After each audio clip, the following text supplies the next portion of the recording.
بسم الله الرحمن الرحيم الحمد لله وكفى وسلام على عباده الذين اصطفى اما بعد.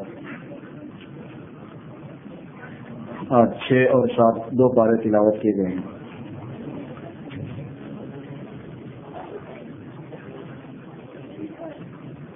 چھٹے پارے کے شروع میں جو بات ہے وہ یہ ہے کہ اگر ایک آدمی دوسرے آدمی کے خلاف لوگوں کے سامنے کوئی کچھ بولے تو اس کو اجازت نہیں ہے شریعت میں، الا یہ کہ وہ مظلوم ہو.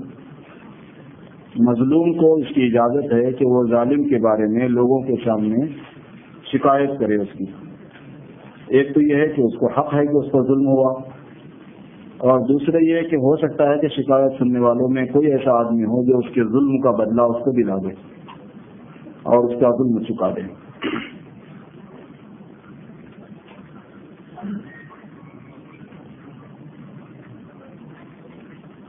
فرمایا کہ لوگ جو ہیں اللہ کو ماننے میں اور پیغمبروں کو ماننے میں بعض مرتبہ فرق کرتے ہیں کہ کچھ پیغمبروں کو ہم مان لیں گے، کچھ پیغمبروں کو نہیں مانیں گے، اور یہ کہتے ہیں کہ یہ درمیانی راستہ ہے. سب کو ماننا یہ درمیانی راستہ نہیں ہے.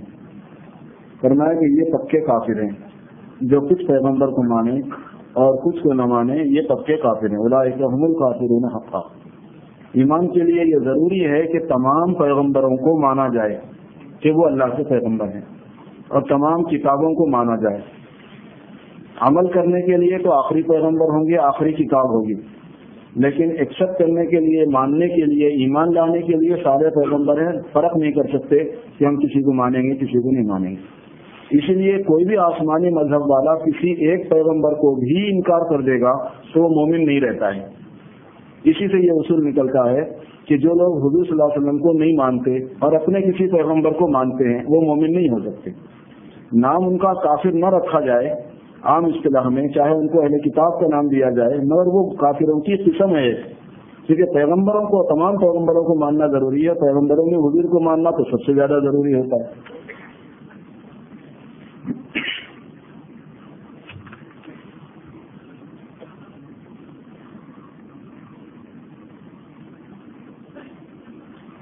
چھٹے پارے میں حضرت عیسیٰ علیہ السلام کے واقعات بہت زیادہ ہیں، اور ان کے سلسلے کی باتیں چھٹے پارے سے لے کے سورہ نساء کے آخر میں، پھر اس کے بعد یعنی آخر کے سورہ میں 7ویں پارے کے پہلے قوم میں بھی تقریباً عیسائیوں سے متعلق بہت ہی تفصیلات مذکور ہیں. یہاں وہ سنانے کا موقع نہیں ہے، البتہ کچھ باتیں میں اس میں سے آپ کی گزارش کروں گا. ایک بات تو اللہ پاک نے یہ بیان فرمائی کہ حضرت عیسیٰ علیہ السلام کو قتل نہیں کیا گیا اور حضرت عیسیٰ علیہ السلام کو صلیب پر نہیں چڑھایا گیا ہے. یہ بنیاد ہی غلط ہے. جہاں سے یہ بنیاد شروع ہوتی وہ ہی غلط ہے.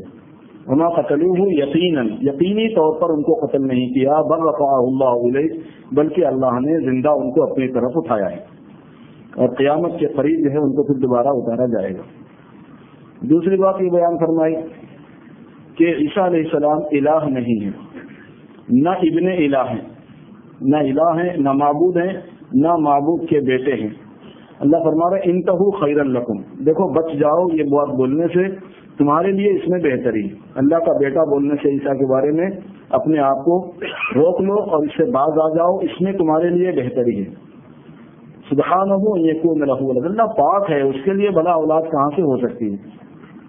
انما اللہ الہ واحد، اللہ پاک تو ایک ہی ہے، اس کے کوئی بیوی نہیں، اس کے کوئی بیٹا نہیں. اللہ کی ذات میں شرک ہو جاتا ہے اگر اللہ کو بیٹا یا بیوی یا ان کا کوئی ریلیٹو ثابت کیا جائے تو. اور عام طور پر جو اللہ کو بیٹا بولنے والے یا اللہ کا بیٹا عیسیٰ کو بتانے والے یا اللہ کو باپ بولنے والے توجیہ کرنے جاتے ہیں، تعویل کرنے جاتے ہیں کہ وہ باپ سے، پہلے زمانے میں باپ جو ہے وہ بڑے کو بولا جاتا تھا اور پیغمبر کو جو ہے نا وہ بیٹے کی جگہ پر بولا جاتا تھا. یہ تعبیرات جو ہیں وہ ہیرا پھیری کرنے کے لیے ہیں. قرآن میں صاف طور پر کہا کہ یہ منع ہے اس کو بولنا، کسی بھی معنی میں بولنا منع ہے. آپ اس کی تعویل کر کے بولنا چاہیں یا بغیر تعویل کر کے بولنا چاہیں، یہ بات قطعاً غلط ہے. اور یہ فرمایا کہ وہ بیٹے، ان کے بارے میں یہ خیال کرتے ہیں کہ وہ بیٹے ہیں یا ان کی خدا نخواستہ ان کی ماں جو ہے وہ بیوی ہے. آپ ان لوگوں سے پوچھیے کہ اگر میں عیسیٰ کو اور ان کی ماں کو سزا دینا چاہوں تو تم میں سے کون روک لے گا؟ ان اراد ان یہلک المسیح ابن مریم وامہ ومن فی الارض جميعا، اور سارے زمین والوں کی میں پٹائی کر دوں تو کون بچا لے گا؟ اللہ کا فرما رہے ہیں وللہ ملک السماوات والارض، آسمان اور زمینوں کی بادشاہت جو ہے وہ اللہ پاک ہی کے لیے ہے۔ اس لیے یہ عقیدے بالکل غلط ہیں۔ اور ایک بات یہ فرمائی کہ اگر تورات والے تورات پر صحیح فیصلہ کریں اور انجیل والے انجیل کے مطابق صحیح فیصلہ کریں تو مسلمان ہوئے بغیر نہیں رہ سکتے۔ تو صحیح انجیل کو فالو کرنے والا مسلمان ہونا ضروری ہے، اور جو مسلمان نہیں ہو رہا وہ صحیح انجیل کو ہی فالو نہیں کر رہا، اور صحیح تورات کو فالو کرنے والا وہ مسلمان ہونا ضروری ہے۔ اور جو تورات کو مانتا لیکن اسلام اس نے قبول نہیں کیا، اس نے تورات ہی کو نہیں مانا، وہ تورات کو فالو ہی نہیں کرتا ہے، کیونکہ اس میں صاف طور پر یہ بات تورات میں بھی صفائی کے ساتھ موجود ہے اور انجیل میں بھی صفائی کے ساتھ موجود ہے کہ جب قرآن پاک آ جائے اور محمد صلی اللہ علیہ وسلم آ جائیں تو پھر ان کو فالو کرنا ہے۔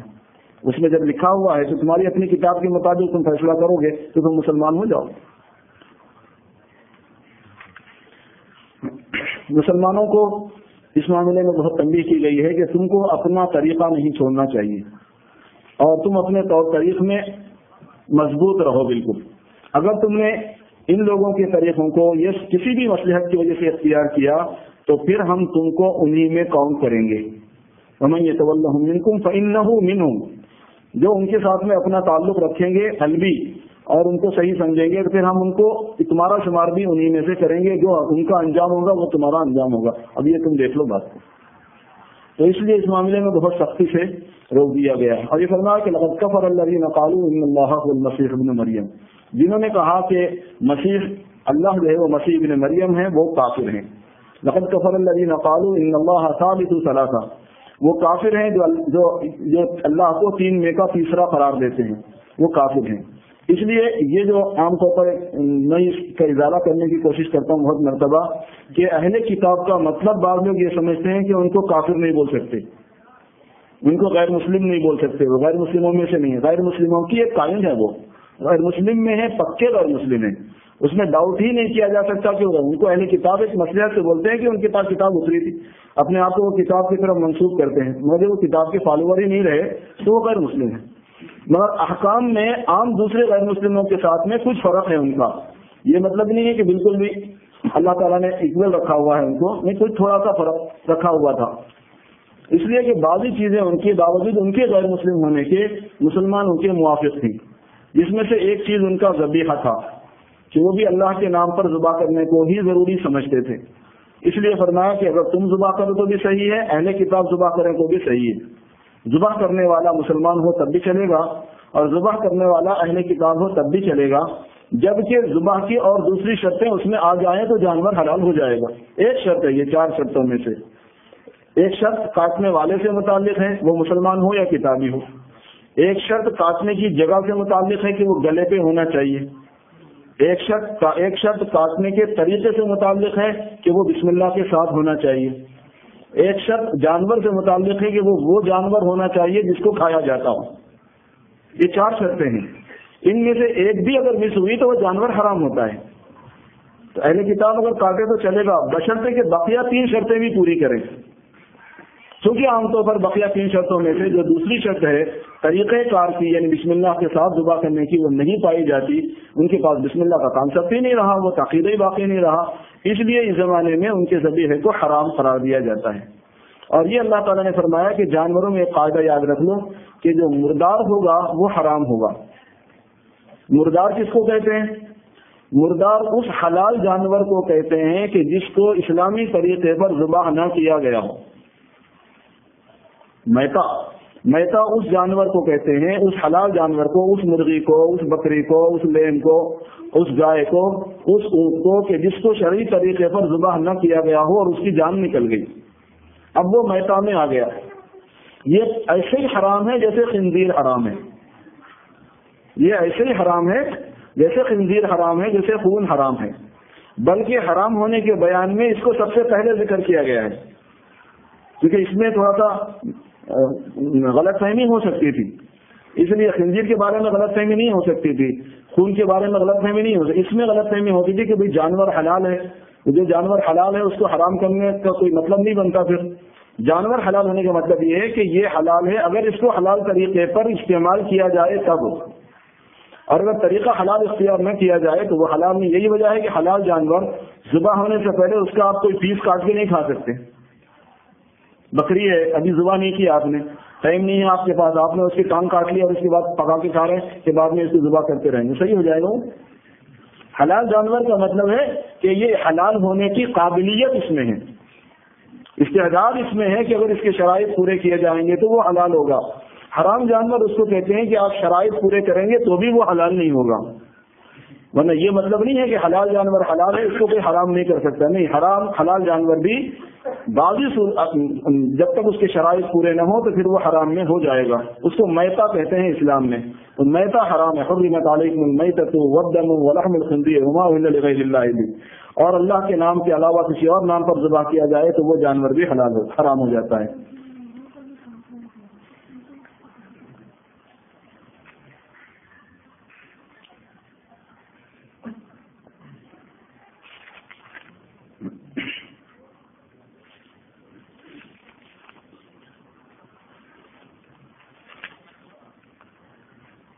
اللہ تبارک و تعالیٰ کے یہاں کچھ ضابطے ہیں. ان ضابطوں میں سے ایک یہ ہے کہ اس دنیا میں کسی اچھے عمل کو کرنا یا اچھے عمل کا سبب بننا، دونوں باتیں ایک ہی ہیں. ضابطہ یہ ہے کہ اچھا کام کرے تو اس پر ثواب ملے گا، اور اچھے کام کا کوئی مین بن جائے، کوئی ذریعہ بن جائے، کوئی سبب بن جائے تو اس کو بھی ثواب ملے گا اس سبب بننے والے.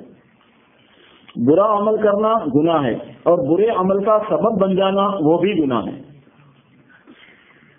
اور جتنے برے عملوں کا سبب بنے گا اتنے گناہ ہوں گے. یہ بھی نہیں ہے کہ چونکہ یہ سبب بنا ہے لہذا ایک گناہ ہے، نہیں. اگر اس نے ایسا سبب اختیار کیا جس سے ہزاروں برائیاں وجود میں آئی تو ہزاروں گناہ اس کے حصے میں آتے چلے جائیں گے. اس کی مثال اللہ نے قرآن پاک میں بیان کی ایک پورے واقعے کے ذریعے سے. حضرت آدم علیہ السلام کے 2 بیٹوں کا ذکر جن کو قابل اور حابیل کے نام سے یاد کیا جاتا ہے، اس قصے کو بیان فرمایا، اور اس میں اس بات کو بیان فرمایا ہے کہ چونکہ انسانوں کو مرڈر کرنے کا اور قتل کرنے کا کوئی رواج پہلے نہیں تھا، سب سے پہلے اس نے رواج ڈالا. تو اب قیامت تک جتنے مرڈر ہوں گے اس میں اس قابیل کا برابر حصہ رہے گا، کیونکہ اس نے ہی راستہ ڈالا ہے. اگرچہ کہ جس نے مرڈر کیا ہے وہ قابل کی اس کے عمل کو اور اس کے طریقے کو نہیں جانتا وہ، لیکن ایک چیز ہوتے ہوا پہ علم میں آ گئی لوگوں کے، ورنہ لوگوں کو معلوم ہی نہیں تھا کہ انسان کو بھی قتل کیا جاتا ہے.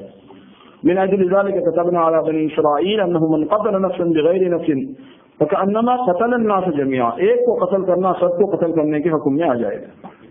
ومن احیاها فكأنما احیا الناس جميعا، اور ایک کی جان کو بچانا گویا سب کی جان کو بچانا ہے. انسان کی جان کی اتنی عزت دی گئی، اس کو اتنی حفاظت دی گئی کہ کسی کو بچاؤ گے تم تو زندہ کرنے کا ثواب ملے گا. اسی لیے جو عورتیں اپنے بچوں کو دودھ پلاتی ہیں، حدیث میں آتا ہے کہ ہر دودھ پلانے پر ایک انسان کو زندہ کرنے کا ثواب ملتا ہے. بہت بڑا عمل ہے دودھ پلانا بچوں کو، چونکہ بچے کو پالنا، ٹیک کیئر کرنا ایسی چیز ہے کہ ہر وہ عمل جس میں بچے کی جان بچنے کا وہ ذریعہ بن رہی ہے، اس پر اس کو ایک جان کے زندہ کرنے کا ثواب ملتا ہے. اور اسی لیے فرماتے ہیں کہ بچوں کی تربیت جو ہے پالنا ماں اور باپ کے ذمے، وہ صرف اس لیے ہے کہ اللہ کا حکم ہے، اللہ نے ہمیں پالنے کی ذمہ داری. اس پر تمہیں کیا ملے گا؟ تمہیں ثواب ملے گا، تمہیں اللہ تعالیٰ کے یہاں تقرب مل جائے گا. ماں کو اتنا زیادہ ثواب ملتا ہے بچے کو پالنے پر کہ اب اس کو جنت کمانے کے واسطے مردوں کی طرح بہت زیادہ پاپڑ بیلنے نہیں پڑتے. ان کے کام بہت ایزی ہیں، تھوڑے سے کام ان کو لگائے گئے ہیں کہ اگر وہ دین کی پابندی میں اس میں کر لیں گے تو وہ خود ہی اتنے کام ان کو ہو جاتے ہیں آٹومیٹکلی غیر اختیاری طور پر کہ اس کی وجہ سے ان کی جنت بنی بنائی ہوتی ہے. ایک بات یہ بیان فرمائی اللہ تبارک و تعالیٰ نے کہ اللہ تبارک و تعالیٰ کے نزدیکی کا جو راستہ ہے تلاش کرنے کی ذمہ داری تمہاری ہے. وابتغوا الیہ الوسیلہ، اللہ تبارک و تعالیٰ نے دنیا میں تمہیں بھیجا ہے، چاہتے یہ ہیں کہ تم اللہ کی نزدیکی پیدا کرو اپنے اندر. اللہ تو تمہارے نزدیک ہے، وہ کسی سے دور نہیں ہوتا، لیکن ہم اللہ سے نزدیک ہونے کا مسئلہ باقی ہے صرف. اور ہمارا اللہ سے نزدیک ہونا یہ فزیکلی نہیں ہے. ایسا نہیں ہے کہ اللہ تبارک و تعالیٰ بہت آسمانوں کے اوپر ہیں، وہاں تک جانے کے واسطے آدمی کو کچھ کرنا پڑتا ہے. یہ بات نہیں ہے. اللہ تعالیٰ کا نزدیک ہونا اللہ کی خوشنودی حاصل کر لینا ہے. بعض مرتبہ ایسا ہوتا ہے کہ دو آدمی بازو بازو بیٹھے ہوئے ہیں لیکن ایک دوسرے سے دور ہیں. وہ اس کی بات نہیں کرتا، وہ اس سے بات نہیں کرتا. دیکھنے میں فزیکلی نزدیک ہے لیکن حقیقت نزدیک نہیں ہے. وہ اس سے لڑا ہوا ہے، وہ اس سے لڑا ہوا ہے، وہ اس سے ناراض ہے، وہ اس سے ناراض ہے. اور بعض مرتبہ یہ ہے کہ اب ہمارے اولاد، ہمارے بچے، رشتے دار جو ہے نا انڈیا، پاکستان، بنگلہ دیش، کہاں کہاں بیٹھے ہوئے ہیں، وہ ہم سے ان سب سے زیادہ قریب ہوتے ہیں. جن لوگوں کے ساتھ ہمارا اٹھنا بیٹھنا ہے ان سے بھی زیادہ وہ قریب ہیں. تو نزدیکی اور دوری جو ہے وہ چاہت کے اعتبار سے اور خوشی کے اعتبار سے ہے. تو اللہ تبارک و تعالیٰ کی رضا حاصل کرنے کا ایک ذمہ ہمارے لیے اللہ نے رکھا ہوا ہے. فرمایا کہ تم اللہ تعالیٰ کی نزدیکی حاصل کرنے کے جو وسائل ہیں، اسباب ہیں، ان کو تلاش کرو. اور اس کے لیے کیا طریقہ کرنا ہے؟ اللہ کے راستے میں محنت کرو. یہ ذریعہ ہے وہ اللہ تعالیٰ کی نزدیکی حاصل کرنے کا کہ تم اس کے راستے میں محنت کرو، جان سے، مال سے، وقت سے، اپنی صلاحیتوں سے. تو پھر تم اللہ تبارک و تعالیٰ کے نزدیک ہو جاؤ گے. جو لوگ اس دنیا میں اپنے کو ضائع کر کے جائیں گے، یعنی جس مقصد کے لیے دنیا میں بھیجا گیا ہے وہ پورا نہیں کریں گے، کھانا پینا، کمانا، عیاشی کرنا، غفلت میں زندگی گزارنا، لاؤبالی پن میں اپنا ٹائم پاس کر دینا، ان کی موت کا وقت آ گیا. فرمایا اللہ تبارک و تعالیٰ کے لیفتدوا به من عذاب یوم القیامہ لو ان لهم ما فی الارض جميعا ومثله معه لیفتدوا به من عذاب یوم القیامہ ما تقبل منهم. وہ کل قیامت میں یہ چاہیں گے کہ پوری زمین اور مزید پوری زمین کے اتنی کوئی چیز اپنی جان بچانے کے لیے فدیے میں دے دیں. ہم لینے والے نہیں. ہماری جو جان اور لائف ہے میرے دوستو، یہ بہت رسک پر ہے، ایک دم نازک جگہ پر رکھی ہوئی ہے. اور ایک ہی مرتبہ دی گئی ہے انسان کو یہ زندگی دنیا میں. بار بار دوبارہ پھر واپس نہیں کیا جائے، کبھی بھی واپس نہیں کیا جائے. اور ٹائم کا سسٹم کچھ ایسا ہے کہ ایک مرتبہ جو نکل گیا تو پھر وہ واپس نہیں آتا. جو سورج کل جا چکا ہے وہ کب قیامت تک واپس نہیں آئے گا. جو صبح کل ہو چکی ہے، آج صبح جو ہو چکی ہے وہ پھر کبھی واپس نہیں آئے. جو ہمارا وقت نکل گیا وہ نکل گیا. جو کتنا وقت ہم لے کر آئے ہیں وہ بھی اللہ ہی کو معلوم ہے، ہمیں نہیں معلوم ہے. فرمایا کہ تم کو جس مقصد کے لیے دنیا میں رکھا گیا ہے اگر تم اس کو مس کر دو گے اور ضائع کر کے ہمارے پاس آؤ گے، پھر وہاں آنے کے بعد یہ چاہو گے کہ تم کو پوری دولت ملے، پوری زمین کی دولت مل جائے اور اس کے بدلے اور اس کو فدیے میں دے کے تم اپنی جان بچا لو. ما تقبل منہم، قبول نہیں کیا جائے گا. ولہم عذاب علیم، اور دردناک عذاب ہوگا. یریدون ان یخرجوا من النار وما هم بخارجین منہا، چاہیں گے کہ وہاں سے آگ سے لوگ نکلے لیکن نکلنے کی کوئی صورت ان کے لیے نہیں ہوگی. ولہم عذاب مقیم، اور ان کے لیے باقی رہنے والا عذاب ہوگا، قائم رہنے والا عذاب ہوگا. اس لیے ہر آدمی کو اپنی زندگی کی فکر کرنا چاہیے کہ موت سے پہلے پہلے اللہ کی معرفت مجھے مل جائے، اور موت سے پہلے پہلے میں اللہ کا پکا بندہ ہو جاؤں، صحیح بندہ بن جاؤں، اور موت سے پہلے پہلے میں حضور پاک صلی اللہ علیہ وسلم کا سچا امتی ہو جاؤں، ان کی سچی پیروی کرنے والا ہو جاؤں، اپنے نفس کے اوپر چلنے والا نہ ہوں، شیطان کے موافق چلنے والا نہ ہوں. اس کی فکر ہر مسلمان کو مرنے سے پہلے کر لینا ہے میرے دوست. اگر کسی سے چوری سرزد ہو جائے تو اس کی کیا سزا ہے اس کو بیان کیا گیا ہے. فرمایا کہ چور کا معاملہ یہ ہے کہ چور ہو یا چورنی، دونوں میں سے کوئی ہو، مگر دونوں کو الگ سے بیان کیا اللہ نے. فرمایا ان کا ہاتھ کاٹ دو اگر ان سے چوری کا سرزد ہوا. مگر یہ آپ کو پتہ ہی ہے کہ یہ عام اس میں نہیں ہوتا، جہاں اسلامی حکومت ہوتی ہے، مسلمانوں کی حکومت ہوتی ہے، وہیں ہوتا ہے. چور کے لیے ہاتھ کاٹنے کا جو نظام ہے نا وہ انتظامی لائن کی چیز ہے. اصل میں یہ لوگ اس کو یوں دیکھتے ہیں کہ اس کی غلطی آیا ہاتھ کی قیمت کی اتنی ہے کیا، ایک ہاتھ کی جو قیمت بنتی ہے آیا اس کی اتنی غلطی ہے کیا. اس سے پھر دیکھ کے بولتے ہیں کہ اسلام کا سزا کا جو نظام ہے وہ عادلانہ نہیں ہے. اسلام میں سزائیں جو ہے نا وہ صرف 5 ہی مقرر ہیں. گناہ تو ہزاروں ہیں، گناہ تو ہزاروں ہیں لیکن سزا 5 کی ہی ہے جو قانونی طور پر مقرر ہے. وجہ اس کی ہے کہ وہ عمل کی اتنی سزا ویسی بات نہیں ہے. اس دنیا میں امن کا قائم رہنا یہ ضروری ہے. جو نظام امن کو متاثر کرے گا اس کو نہیں معاف کرے. چور صرف چوری کر کے کسی کا مال نہیں لے رہا، ایک کام تو وہ کر ہی رہا ہے. چور چوری کرنے کے بعد میں وہ لوگوں کے سکون کو درہم برہم کر دے رہا ہے. ان کے پاس پیس باقی نہیں رہتا، امن باقی نہیں رہتا، سکون باقی نہیں رہتا. ہمیشہ لقلقہ، ہمیشہ دھڑکا. باوجود اہتمام اور انتظام کرنے کے پھر بھی ڈاؤٹ میں رہتا آدمی. قفلوں کے قفل لگاتے ہیں، تالوں کے تالے لگاتے ہیں، دروازوں کو مضبوط سے مضبوط کیا جاتا ہے. مگر یہ تو دنیا ہے. آپ مضبوط دروازہ لائیے تو وہ اس کو کھولنے کا بھی راستہ نکال لیتا ہے، اس سے مضبوط لائیے تو اس کو کھولنے کا راستہ بھی نکال لیتا ہے. اس کے علاوہ کسی بھی سزا کے ذریعے سے دنیا میں چوری کا نظام ختم نہیں ہو سکتا. یہ بات پکی ہے 100%. کبھی بھی نہیں ہو سکتا قیامت تک کہ لوگ اس نظام کو نافذ نہ کریں اور پھر اس کے بعد میں ان کے پاس چوری ختم ہو جائے. ایسا نہیں ہوگا. ہاں آپ اس کو نافذ کر کے دیکھیے کیسے لوگ پیر پھیلا کے سوتے ہیں, دکانیں ان کی کھلی رہ جائیں, تالا وہ اپنے گھروں کو نہ ڈالیں, سامان ان کا کھلا ہوا رہے, ان کے ہاتھوں کا پرس ادھر ادھر کہیں چھوٹ جائے دکانوں میں یا اس جگہ, کوئی نہیں ہوگا جو اس کو ہاتھ لگانے والا ہو. ایسا نظام ہو. یہ اصل انتظام ڈسپلن کی چیز ہے. سزائیں جو ہے اسلامی اس کا تعلق زیادہ تر ڈسپلن سے ہے کہ یہ انتظامی لائن کی چیز ہے. زنا کے اوپر جو سخت سزا ہے اس کی بھی بنیاد وہی ہے, شراب پینے پر جو سزا ہے اس کی بھی بنیاد وہی ہے, قتل کرنے پر جو سزا ہے اس کی بھی بنیاد وہی ہے, اور چوری کرنے پر بقیہ ہزاروں گناہ ہے نا, ان کی سزا تو آخرت میں ہے اصل. اور بقیہ یہ ہے کہ ویسے گناہ کرتے ہوئے اگر پکڑا جائے تو حاکم وقت مسلمانوں کا جو حاکم ہوگا قاضی, وہ اپنے انتظام کے اعتبار سے جو سزا چاہے تجویز کرے. اللہ کی طرف سے مقرر 5 کاموں کی سزا ہے, اس میں سے ایک چوری بھی ہے.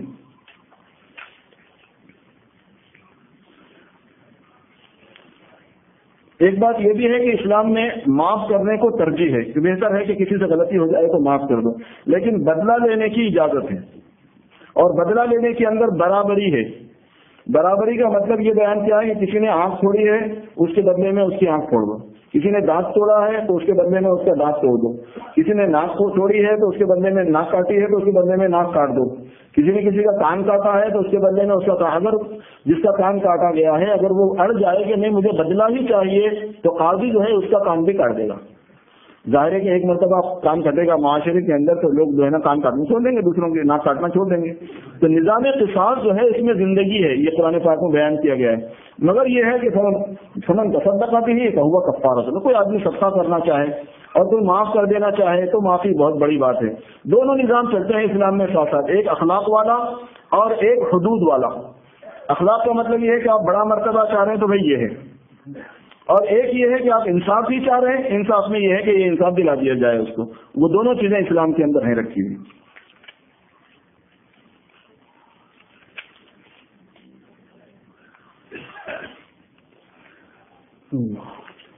قسم کے کفارے کا بیان بھی کیا گیا ہے اس میں. اگر کسی آدمی نے قسم کھائی تو قسم 3 قسم کی ہوتی ہے. ایک قسم ہوتی ہے لغو, بات میں لوگوں کو اللہ کی قسم بولنے کی عادت ہوتی ہے, تو اس کا اعتبار نہیں کھانا چاہیے کیونکہ زیادہ قسمیں کھانا کوئی اچھی چیز نہیں ہوتی. واحفظوا ایمانکم, قسم جو ہے اللہ کے نام کو بیچ میں لانا ہے, ان کی عزت کو اس وجہ سے جب اس کو بیچ میں لایا جائے تو اس کا احترام رکھنا ضروری ہے. تو لغو کھانے کی, اس کو لغو کہتے ہیں, بیکار قسم ہے یہ قسم کھانے کا کوئی نتیجہ نہیں. اور ایک یمین غموس ہوتی ہے, جھوٹی قسم کھانا پچھلی بات پر, اس کا بھی کوئی کفارہ نہیں ہوتا. اس کا کفارہ توبہ کرنا ہے کیونکہ وہ اتنی بری بات ہے کہ گناہ میں ڈوب گیا آدمی. غموس کہتے ہیں ڈوب جانے کو. تو جھوٹی قسم کسی بات پر کھا لینا, پچھلی بات پر قسم کھا لینا جھوٹی کہ ایک کام کیا تھا کہہ رہے نہیں کیا, یا نہیں کیا کہہ رہے کر دیا, تو یہ یمین غموس ہے. اصل قسم جس سے کفارہ متعلق ہے, جس کی حفاظت کا حکم ہے, وہ منعقدہ ہے. مطلب فیوچر میں آپ کسی کام کے بارے میں قسم کھا لیں, جو کہتے ہیں مثال کے طور پر کہ میں قسم کھاتا ہوں کہ فلاں آدمی کے گھر میں داخل نہیں ہوں گا, میں قسم کھاتا ہوں کہ فلاں سے بات نہیں کروں گا, میں قسم کھاتا ہوں کہ فلاں چیز نہیں کھاؤں گا, میں قسم کھا فلاں کام کروں گا, فلاں کام نہیں کروں گا. فیوچر کے بارے میں آدمی نے قسم کھائی. اب اس میں مسئلہ یہ ہے کہ اگر وہ کام جس پر قسم کھا لی گئی ہے ناجائز ہے تو اس کا طریقہ یہ ہے کہ وہ اس کام کو کر لے آدمی. جیسے مثلا کسی مسلمان بھائی سے بات نہیں کرنے کی قسم کھائی, تو اسلام میں اس کے اوپر قائم رہنا جائز نہیں ہے, کیونکہ 3 دن سے زیادہ کسی مسلمان سے بات کو جان بوجھ کر بند رکھنا یہ صحیح نہیں ہے. یوں آپ سال بھر کسی سے بات کرنے کا موقع نہ ہو کوئی عرض نہیں ہے, لیکن ارادی طور پر آمنا سامنا ہونے کے باوجود بات کو بند رکھنا 3 دن سے زیادہ اس کی اجازت نہیں ہوتی, تو توڑنے کا حکم ہے. اور قسم کھا چکا ہے آدمی اللہ کی, تو ویسی صورت میں اس اللہ کے نام کی بے حرمتی ہونے توڑنے میں اللہ کے نام کی بے حرمتی ہو جائے گی. اس کا طریقہ یہ ہے کہ پھر 10 مسکینوں کو کھانا کھلاؤ صبح اور شام, کل 20 آدمیوں کو کھانا کھلانا ہوگا, یا 20 کو کپڑے پہنانے ہوں گے. اور اگر کسی آدمی کے پاس پیسے نہیں ہیں کھلانے اور پہنانے کے تو پھر اس کو 3 دن کا روزہ رکھنا ہے. 3 روزے اس کو رکھنے پڑیں گے، ذالک کفارۃ ایمان۔ اور اگر قسم ایسی ہے کہ جو شریعت میں جائز ہے، ایسی ناجائز بات پہ نہیں قسم کھائی بلکہ جائز بات پہ کھائی، تو اللہ نے فرمایا کہ واحفظوا ایمانکم، اپنی قسم پر باقی رہو اور اس کو پوری کرو، اس واسطے کہ تم نے اللہ کے نام کو بیچ میں رکھا ہے، تو تمہارے ذمہ فرض ہے کہ اس کی عزت کرو۔ قسم کیا ہے؟ اللہ کے نام کو بیچ میں لانا۔ اس کا نتیجہ کیا ہے؟ تو پھر آپ کو اس کی عزت کا لحاظ رکھنا پڑے گا۔ قسم بھی کھا لی آپ نے اور پورا نہیں کیا کسی نے، تو پھر اللہ کے نام کی عزت کو باقی اس نے نہیں رکھا، یہ گناہ ہو جاتا ہے۔ گناہ کی تلافی کو کفارہ کہتے ہیں، تو کفارے کے طور پر یہ حکم اللہ پاک نے یہاں پر بیان فرمایا ہے۔ بس آج اتنا ہی، اسی پہ ختم کرتے ہیں، دیر ہو گئی۔ اللہ تعالیٰ